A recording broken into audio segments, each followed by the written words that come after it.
მოგესალმებით, ეს გახლავთ თეატრის კრიტიკოსების ვლოგი, სპექტაკლის დისკუსიების სპექტაკლის შემდეგ, რომელიც ხორციელდება საქართველოს კულტურის სამინისტროს ხელშეწყობით თეატრისა და კინოს სახელმწიფო უნივერსიტეტის მიერ. სივრცეს ამ ჩაწერებისთვის გვითმობს თუმანიშვილის თეატრი და მადლობას მოვახსენებ მათ ამ მხარდაჭერისთვის და ხელშეწყობისთვის. დღევანდელი ჩვენი დისკუსიის სტუმრები გახლავთ ჩემი კოლეგები, ქალბატონი მაკავასაძე და ქალბატონი თამარ ქუთათელაძე. მოგესალმებით, მეგობრებო. მადლობა, რომ იღებთ მონაწილეობას ამ დისკუსიაში. დღეს ჩვენ სასაუბროდ შევარჩიეთ ფოთის ვალერიან გუნიას სახელობის თეატრის სპექტაკლი მსხვერპლი, რომელიც ამ თეატრის სამხატვრო ხელმძღვანელმა საბა ასლამაზიშვილმა დადგა ფოთის თეატრის დასთან ერთად და უნდა აღინიშნოს, რომ ერთმანეთის მიყოლებით გამოვიდა რუსთაველის ეროვნული თეატრის სპექტაკლი მსხვერპლი, გიორგი კაშიას სპექტაკლი და ფოთში საბა ასლამაზიშვილის ეს პრემიერა. ასე რომ ჩვენ გვინდოდა რომ ორივე სპექტაკლს შევხმიანებოდით, იმიტომ რომ ის იმსახურებს ჩემი აზრით ყურადღებას კრიტიკოსების მხრიდან, იმიტომ რომ იმდენად ორიგინალურად არის განხორციელებული ორივე დადგმა და ერთმანეთისგან რადიკალურად განსხვავებული ესთეტიკით, ხედვით, კონცეფციით ეს სპექტაკლები არის ძალიან განსხვავებული ერთმანეთისგან და ორივე ძალიან საინტერესოა. საბა ასლამაზიშვილი ბოლო პერიოდი მუშაობს რაღაცა თითქოს ერთ გუნდთან, გიორგი უსტიაშვილთან, სცენოგრაფთან და ამავდროულად კონსტანტინე ეჯიბაშვილთან, კომპოზიტორთან, რომელმაც არაერთხელ მის სპექტაკლებში ძალიან საინტერესო მუსიკა შექმნა, ისეთი მუსიკა, რომელიც სპექტაკლის დასრულების შემდეგ გამოყვება დარბაზიდან, სულ გახსოვს, გინდა რომ წაიღიღინო და სულ თხოვო რეჟისორს, რომ ან კომპოზიტორს, რომ ეს ტრეკი მოგაწოდოს, რომელიც ამ სპექტაკლისთვის, ამა თუ იმ სპექტაკლისთვის შექმნა და ამ შემთხვევაშიც არ ვიცი დამეთანხმებიან თუ არა ჩემი კოლეგები, ეგეთი განცდა მქონდა ეს თემა მუსიკალური, რომელიც ჟღერს, გარდა იმისა, რომ ძალიან ახლოს არის საბა ასლამაზიშვილის მიერ დადგმული სპექტაკლის კონცეფციასთან და განწყობას ქმნის და ფაქტობრივად ერთ-ერთი მოქმედი პერსონაჟია მუსიკა ამ სპექტაკლში. გარეთაც სპექტაკლის შემდეგ რომ გამოდიხარ, ეს განწყობა მოყვება და გინდა რომ უსმენდე ამ მუსიკას კლავაც და რაც თავარია გიორგი უსტიაშვილის არაჩვეულებრივი სცენოგრაფიული გააზრება და ამაზეც მინდა ჩემს კოლეგებს ვკითხო, აი მაგალითად ფარდა არ იხსნება ამ სპექტაკლის დაწყების წინ, დარბაზში შედიხარ და შენ უყურებ მსახიობებს, აღმოჩნდები ფაქტობრივად საგრიმიოროში, ეს განცდა გრჩება, იმიტომ რომ სცენოგრაფია ისეა გაკეთებული, რომ არის მაგიდები სარკეებით, როგორიც არის მსახიობთა საგრიმიოროში და თითეული პერსონაჟი მიმსხდარია აი ამ სარკესთან და ემზადებიან სცენაზე გამოსასვლელად. მოგეხსენებათ, ეს ფორმა, ეს ხერხი არ არის ახალი და ძალიან ხშირად გვხდება უკვე და ტრივიალურიც კი არის თეატრში ეს პრინციპი, თუმცა ბოლომდე ეს თეატრში არ თამაშდება ჩემი აზრით ამ სპექტაკლში, მაგრამ აი ეს პირველი ეპიზოდი სანამ სპექტაკლი დაიწყება დამრჩა შთაბეჭდილება, რომ კორშუნოვასის ჰამლეტის სანახავად მივედი, იმდენად გავს და ისეთი მსგავსი ატმოსფერო არის. თამარ, რა შთაბეჭდილება დაგრჩა ამ სპექტაკლზე და არის თუ არა ეს ასე, რაც ვთქვი? მე ძალიან დადებითი შთაბეჭდილება დამრჩა და საერთოდაც, რა ვიცი, მიმაჩნია, რომ თუ იყენებს მსახიობი რაღაცა გარკვეულ დეტალს, იქნება სცენოგრაფიისა თუ ვთქვათ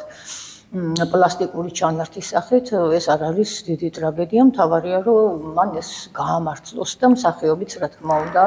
მზად იყოს ამა თუ იმ როლის შესასრულებლად და მე ვფიქრობ, რომ ეს სპექტაკლები, რომლებიც ჩვენ ვნახეთ დავით კლდიაშვილის ინტერპრეტაცია მსხვერპლი, კაშიასი და ამჯერად უკვე მსხვერპლი საბა ასლამაზიშვილის სეზონის ერთ-ერთი საუკეთესო სპექტაკლია და აი ამ სპექტაკლის საბას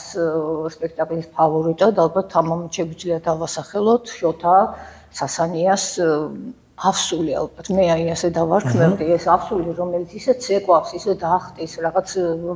აშკარად აი სულს წარმოადგენს ის თითქოს რომელიც ჰაერში დაფარფატებს და წარმართავს სპექტაკლს კი თან წარმართავს სპექტაკლს და თან მუდმივად ჩასაფრებულია რომ ადამიანები თან ან თავისი რაღაცა მავნე ხრიკები განავითაროს ან რაღაცა გარკვეულწილად დააჰიპნოზოს და ამ ხრივ ძალიან საინტერესო მიზანსცენა აქვს მაქს ონისიმესთან. აი ეს იყო ერთადერთი ადამიანი, რომელიც მარინეს მფარველობდა, სანამ მამამისი ჩამოვიდოდა და გახმაურდებოდა მისი ამბავი და აი ამ მომენტში თითქოს ძალას, მთელ ენერგიას სუტავს აი ამ ადამიანს და ართმევს იმის საშუალებას, რომ დაიცვას ეს დაჩაგრული ადამიანი. დაჩაგრული ქალი, ახალგაზრდა ქალი, რომელსაც აღიზიანებს ფაქტიურად მის დედამთილს მისი ყოველი მოქმედება. აღსანიშნავია ის, რომ აქ მაგალითად მოხსნილია რამდენიმე პერსონაჟი, ჩვენ ვხედავთ, რომ ინსცენირების ავტორია თვითონ საბა ასლამაზიშვილი და მანანა ანთაძე, რამდენიმე პერსონაჟი ამოიღეს. მაგალითად ეს მარინეს დედა დავითი და მისი მეუღლე ნატალია. და ამით შეკრეს აი ეს სპექტაკლი, უფრო გაამარტივეს პერსონაჟების დაპირისპირება და ის ფაქტი, რომ აი ეს ერთგვარი ფლირტი დავითთან მოხსნილია, საბა ასლამაზიშვილმა ჩათვალა, რომ ნებისმიერ მომენტში აი ადამიანი, რომელიც როდესაც ავადმყოფ დედამთილთან, ნებისმიერ ადამიანთან გაქვს ურთიერთობა, მან შესაძლებელია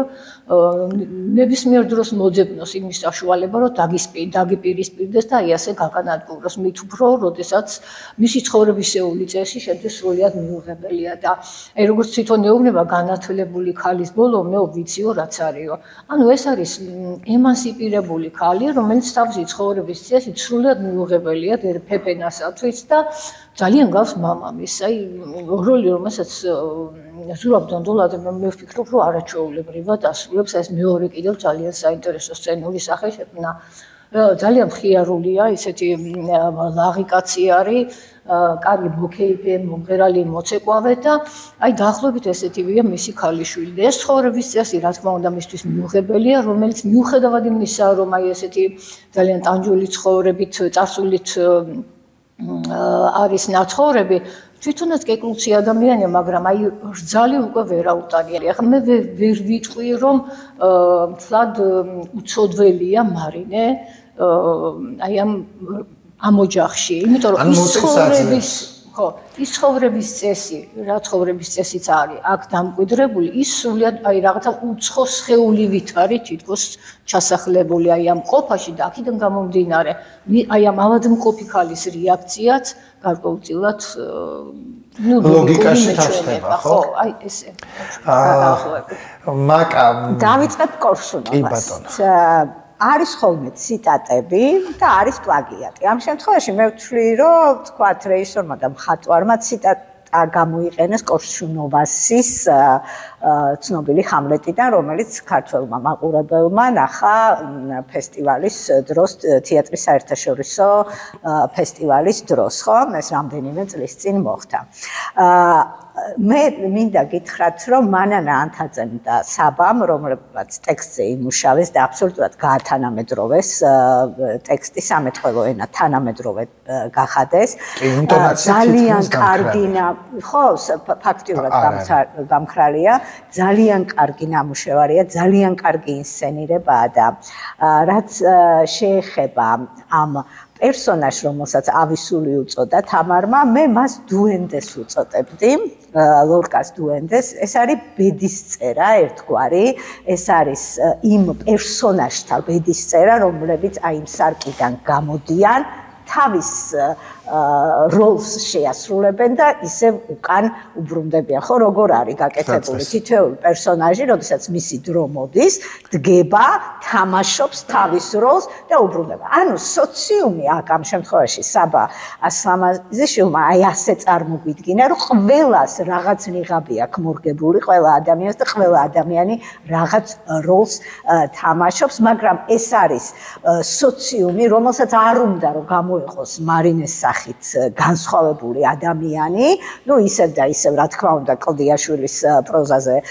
დაყრდნობით ეს არის აბსოლუტურად განსხვავებული თავის მსოფლმხედველობით, თავის ფასეულობებით, თავის ღირებულებებით მარინა და ამიტომაც ამ დანარჩენებს ყველას უნდა რომ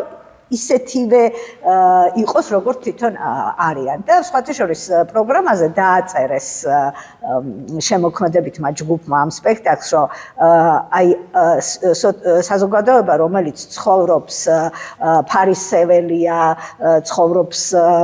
აი ამ ფარისევლურ ასე ვთქვათ გარემოში და ასეთ საზოგადოება და ნორმაც არის მარინე მათთვის არის მიუღებელი ამიტომაც მას ღუპავენ ასე ვთქვათ ეს კლასიკა როცა ინდივიდი არ გავს განარჩენს სიყვარული გადაარჩენს სოფლიოს და მათ შორის სამყაროს ხო? ძალიან საინტერესოა სწორედ აი ეს მე როგორც მე ჩემ აღქმაში არის დუენდე რომელიც სულ თავს დასტრიალებს თითოეულ პერსონაჟს სულ რაღაცას იმაშვება და ძალიან კარგად არის ეს ირინა კუპრავაა ხო მგონი ქორეოგრაფი და მსახიობმაც აითვისა ყველა ის მიცემული ამოცანა რაც რეჟისორისგან და ქორეოგრაფისგან ქონდა და აი პლასტიკაში და ეს ნიღაბი მუდმივად აი ამ დუენდეს ნიღაბი მუდმივად მომღიმარი აი მომღიმარი სახით აკეთებს აი დასტრიალებს თავზე ამ ადამიანთა ბედისწერას ცხოვრებას და ასე შემდეგ ხო მსახიობები ამ შემთხვევაში ანუ ფოთის თეატრის სპექტაკლის შემთხვევაში მე დავინახე რომ მთლიანად რეჟისორის მიცემულ ამოცანებს ასრულებენ ისე როგორც აქვს რეჟისორს მიცემული ზედმიწევნით ზუსტად და კარგად გამოსდით ფეფენას რაც შეეხება ამ სპექტაკლში ფეფენა გამოყვანილი ყავს აი როგორ გითხრა ფეფენაში აი ის სიმკაცრე ვთქვათ ის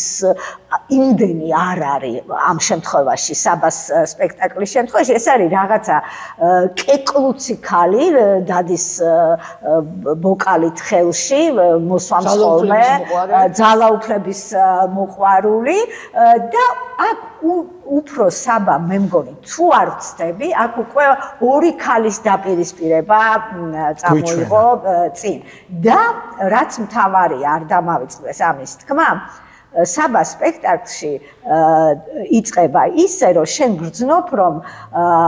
ამ ორ ახალგაზრდას ერთმანეთი უყვართ მართალია მარინეს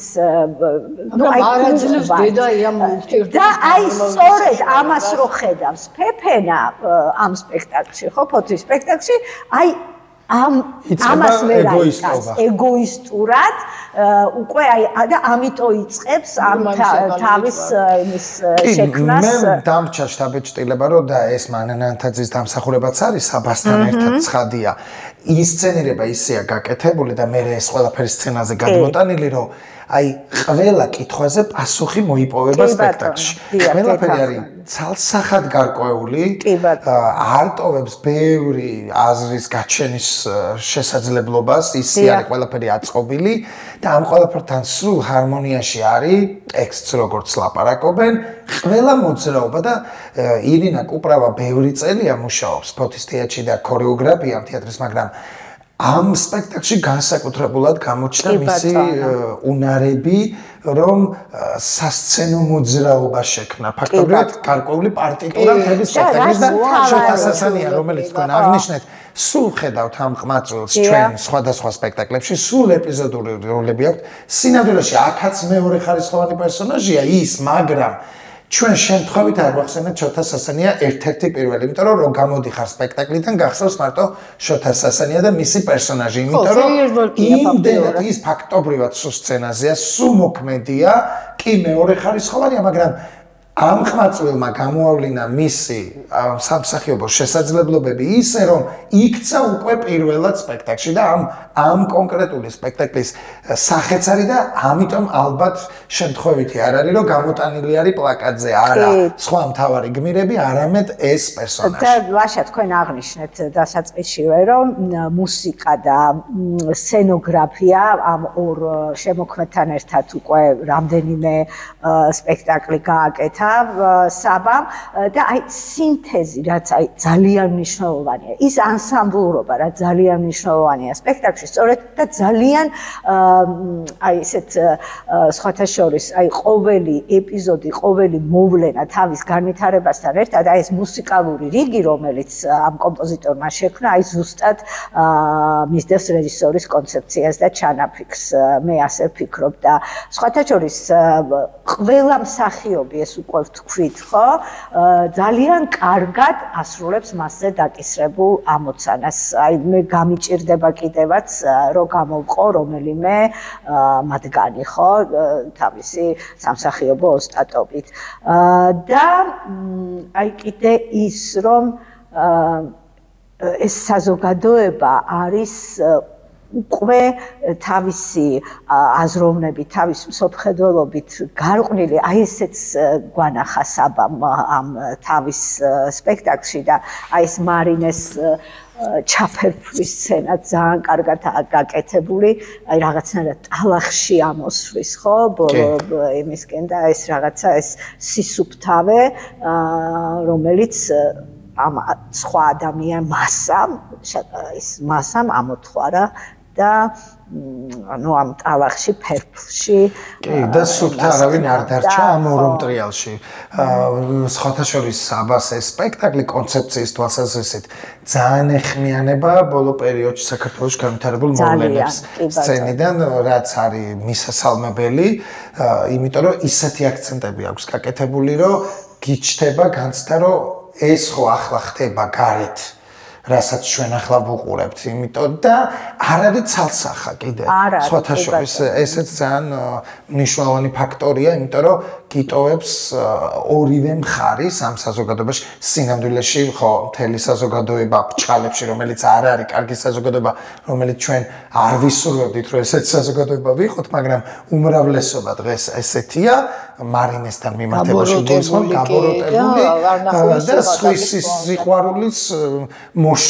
მოშურნე და ამიტომ თვითონ რო ვერ არის რეალიზებული, უნდა რომ სხვაც გაენადგუროს ამის გამო თუ კიდე ვინმე არის მის გარშემო რეალიზებული. აი კონცეფციაში კიდე სხვა რაიმე დეტალები ხო არ დაგინახავს თამარ, რაც არის საბას მიგნება. ამ დადგმის მიგნება. არ თქვა რომ საბას ძალიან ეხერხება ყოველ შემთხვევაში სპექტაკლები და უმრავლესობა ალბათ ნანახი მაქვს. ძალიან კარგად ეხერხება მსახიობების შერჩევა და ის ზუსტად როლზე ისეთ მსახიობს დანიშნავს ხოლმე რომ სრულიად ამართლებს მის ამოცანას და აი ამ ხრივ ну რა თქმა უნდა მე ვიზიარებ ამ სასანიეს როლი ეს არის რაღაც ფეიერვერკი ამ სპექტაკლში და კონცეფცია რომელიც ну გამოკვეთილია რა თქმა უნდა ეს არის რომ თანამედროვეობასთან მიმართებით ძალიან აქტუალურია და აი ფინალური ეპიზოდი აი ამ ხრივ მე არ შეიძლება მომეჩვენა მაგრამ მეჩვენება რომ ყოველ შემთხვევაში აი რაღაც გარკვეულ მიზანსცენებში თითქოს სვასტიკას გამოკვეთს ხოლმე თავისი პლასტიკური ნახაზით ეს მსახიობი რომ აი ეს მდგომარეობა ძალიან ადვილად შესაძლოა გადაიზარდოს სულ კატასტროფაში და აი ამ ხრივ მოგეხსენებთ ერთ სახლს ეს წინასწარ მეწყვილების უნარი თუმცა